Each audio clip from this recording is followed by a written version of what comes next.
মাত্র 7 দিন এক টুকরো দারচিনি খেয়ে ঘুমালে কি হয় জানলে অবাক হয়ে যাবেন। ঘুমানোর সময় এই দারচিনি খেয়ে যদি আপনি ঘুমান তাহলে নিজেই বুঝতে পারবেন যে আসলে এত উপকার আপনার জীবনে আসছে। আপনি নিজেই কিন্তু অনুধাবন করতে পারবেন, আপনি নিজেই বুঝতে পারবেন যে এতদিন এই জিনিসটা আমার হাতের কাছে থাকে, আমার বাড়িতে আছে, দোকানে আছে, আমরা তো সবসময় হাতের কাছেই জিনিসটা পাই, কিন্তু এটার ভিতরে যে এত কিছু উপকারিতা লুকিয়ে আছে এটা তো আমরা আগে জানতাম না। জীবনে যারা কোটি কোটি টাকা হসপিটালের বেডে শুয়ে থেকে ডাক্তারকে দিয়েছেন, কবিরাজের কাছে গেছেন, ডাক্তারের কাছে গিয়েছেন, বিভিন্ন জায়গায় জমি বিক্রি করেছেন, লোন তুলে ভারতের মাদ্রাসে গিয়েছেন, সিঙ্গাপুরে গেছেন, কোথাও থেকে আপনার এই রোগগুলো সারাতে পারেন নাই। কোরআনই একটা টিপস দিই, কোরআনই একটা আমল দিই, যেটা আল্লাহ প্রদত্ত গাছ, আল্লাহ প্রদত্ত গাছের ছাল। আপনি যদি ঘুমানোর সময় আপনি এশার নামাজের পরে এই আমলটি করতে পারেন তাহলে ইনশাআল্লাহ যথাযথ আপনি ফল পাবেন। আমি যেভাবে বলবো নিয়মটা এইভাবে ফলো করবেন, আমি যেভাবে বলবো নিয়মটা এইভাবে কাজে লাগাবেন, আমি যেভাবে বলবো এই বিষয়টা সেভাবে মাথায় রেখে যথা টাইমে যথা সময়ে আমলটা করেন, ইনশাআল্লাহ আপনার সকল রকমের কষ্ট, দুঃখ, অসুস্থতা, আপনার ভিতরে যে একটা অস্থিরতা সব কিছু দূর হয়ে যাবে ইনশাআল্লাহ। বিশেষ করে আমি বলবো যারা অসুস্থ মানুষ, যারা বিভিন্ন রোগী, হাঁটুতে ব্যথা, ক্যালসিয়ামের সমস্যা, এরপরে পেটের ব্যথা, এরপরে ডায়াবেটিক্স, এই ধরনের হাজার হাজার রোগ থেকে আল্লাহ পাক আপনাকে আমাকে শিফা দান করবে। দারচিনির ভেতরে এত শক্তি আল্লাহ রাব্বুল আলামিন দান করেছেন, কারণ এটা পৃথিবীর কোনো মানুষের তৈরি না, এটা আল্লাহ প্রদত্ত গাছ। 1 নম্বরে আল্লাহ দেখেন কি দিয়ে রেখেছেন, যে দাঁতের ব্যথা যদি কারো থাকে, বহু ডাক্তারের কাছে গেছেন, দাঁত বিভিন্নভাবে আপনি লাগিয়ে নিয়েছেন, দাঁত ওয়াশ করেছেন, এরপরে ভালো হয় না ব্যথা, এশার নামাজ পড়ে আপনি 1 টুকরো দারচিনি খেয়ে ঘুমিয়ে পড়বেন, সুন্দর করে চাবিয়ে, দেখবেন যে আপনার দাঁতের ব্যথা 1 সপ্তাহের ভিতরে ভালো হয়ে গেছে। 2 নম্বরে আপনি দেখবেন ক্যালসিয়াম যাদের কম, রুকুতে গেলে ব্যথা হয়, সেজদাতে গেলে ব্যথা হয়, দীর্ঘক্ষণ আপনি দাঁড়িয়ে থাকতে পারেন না, নামাজ পড়তে পারেন না, সালাত আদায় করতে পারেন না, ঈদের মাঠে যাবার পরে আপনি বসে আছেন, হুজুর একটু বক্তব্য দিচ্ছে, আপনার কাছে বিরক্তি লাগতেছে, কারণ মাজা এবং হাঁটুতে ব্যথা আছে, আপনি বসে থেকে মোনাজাত করতে পারছেন না, আল্লাহর কাছে ফরিয়াদ করতে পারছেন না, এই ধরনের রুগী, এই ধরনের সমস্যা যদি কারো থাকে তাহলে এই আপনার দারচিনির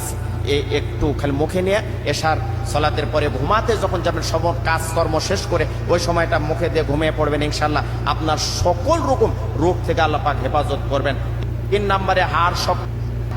যাদের হাড় দুর্বল আছে, এই হাড় শক্ত করার জন্য আপনাকে দারচিনি খেতেই হবে অবশ্যই। 4 নম্বরে গ্যাস্ট্রিকের যাদের সমস্যা আছে, পেটের ব্যথা, সবসময় গ্যাস, মনে হয় যে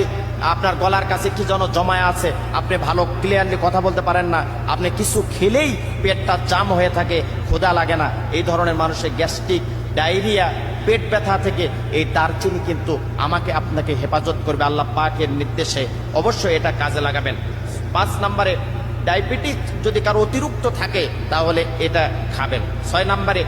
অতিরিক্ত ওজন যদি কারো থাকে তাহলে ওজন কমাবে ইনশাআল্লাহ। 7 নম্বরে হাঁপানি, এজমা এবং যদি কারো সেলেসা থাকে তাহলে এই দারচিনি আপনার শরীরটাকে গরম রাখে। আপনি ঘুমাতে যাবেন যখন, তখন খেয়ে একটু ঘুমাবেন, দেখবেন আপনার নিঃশ্বাস ক্লিয়ার এবং সকালবেলা সুন্দর একটা ঘুম থেকে আপনি উঠতে পারবেন, সকল কাজে আপনার মনোযোগী থাকবে এবং আপনি প্রত্যেকটা ইবাদতের ভিতরে আপনি মনোযোগ পাবেন, কারণ শারীরিকভাবে অসুস্থ থাকলে কোনো ইবাদত বন্দেগী ভালো লাগে না, আপনার ইচ্ছা করছে যে আমি নামাজ আরও 2 রাকাত পড়বো, কিন্তু অসুস্থতার কারণে আপনি পড়তে পারছেন না। এই জন্য আসেন, হার্ট অ্যাটাক,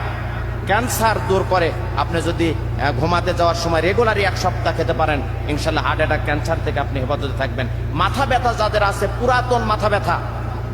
পুরাতন অনেক দিনের মাথা ব্যথা ভালো হয় না, বিভিন্নভাবে ঝেড়ে নিয়েছেন, চিকিৎসা করেছেন, আপনি দারচিনি 1 সপ্তাহ 1 টুকরো করে খান, আপনার মাথা ব্যথা দূর হয়ে যাবে ইনশাল্লাহ। চেহারার লাবণ্যতা, উজ্জ্বলতা আপনার ফিরে আসতেছে না, বিভিন্ন কসমেটিক্স ব্যবহার করছেন, কিন্তু আল্লাহ প্রদত্ত গাছের ছাল, এই যে দারচিনি, আপনি প্রতিদিন ঘুমাতে যাওয়ার সময় একটু মুখে দিয়ে চাবিয়ে খেয়ে ঘুমায় যাবেন, দেখবেন 1 সপ্তাহের ভেতর আপনার চেহারা পুরোটা চেঞ্জ হয়ে গেছে, চেহারার ভেতর একটা নূর চমকাচ্ছে, লাবণ্যতা ফিরে এসেছে। বিশেষ করে ইয়াং তরুণ যারা আছে তাদেরকে বলে যে যারা রূপের সৌন্দর্যটা বাড়ানোর জন্য বিভিন্ন কসমেটিক ব্যবহার করে, রূপের বিভিন্ন চর্চা করে, তাদেরকে বলবো যে এই দারচিনি যদি খায় ইনশাল্লাহ তার ইয়াং এবং তরুণ, বয়স বেশি হয়ে যাবে কিন্তু চেহারার মধ্যে ছাপ পড়বে না।